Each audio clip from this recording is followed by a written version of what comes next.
Така стигам до нивата на ISO, които искам да наглася. Трябва да знаем, че при снимане на видео фотоапаратите могат да ползват качествено нива на ISO доста по-ниски от тези при фотография.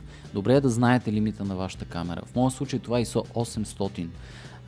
Поекспериментирайте също така с това ISO. Вижте къде е лимита, къде цветният шум вече е нетърпим и прави изображението грозно.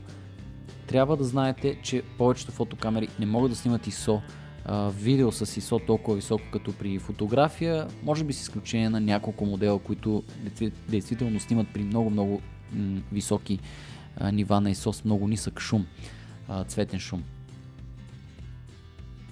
Баланса на бялото също трябва да бъде настроен ръчно, защото в рамките на една минута, ако работим при автоматична настройка и снимаме видео, камерата може 2 или 3 пъти само за минута да смени баланса на бялото, което не е особено приятно. Това ще направи файла много труден за използване в последствие. Затова трябва да изберете настройка според времето, мястото, според цветната температура приблизително, да използвате някои къстъм настройки според възможностите на камерата, разбира се. В много случаи в съвременните камери, които работят с по-приятен кодек, можете да направите това и с лека корекция в постпродукция, но е добре да имате сравнително точна цветна температура, особено ако работите с по-евтина камера, която няма много сериозен кодек за настройка.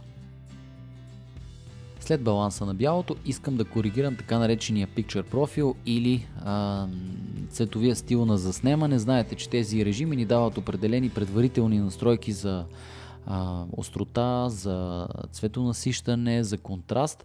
Аз обаче, снимайки видео, искам да имам един режим, който е лишен от абсолютно всички такива софтуерни добавки.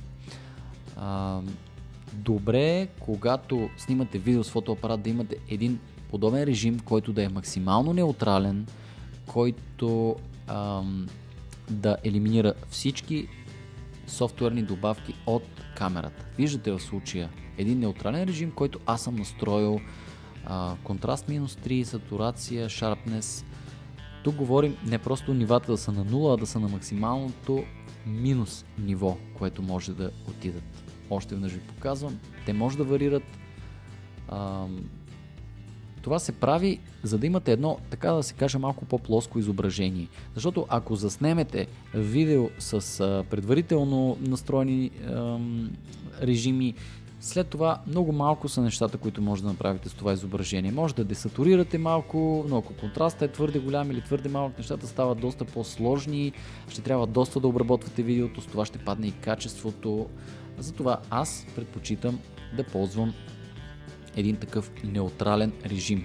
Нищо не ви пречи да пробвате, изберете си един, коригирайте го и работете по този начин.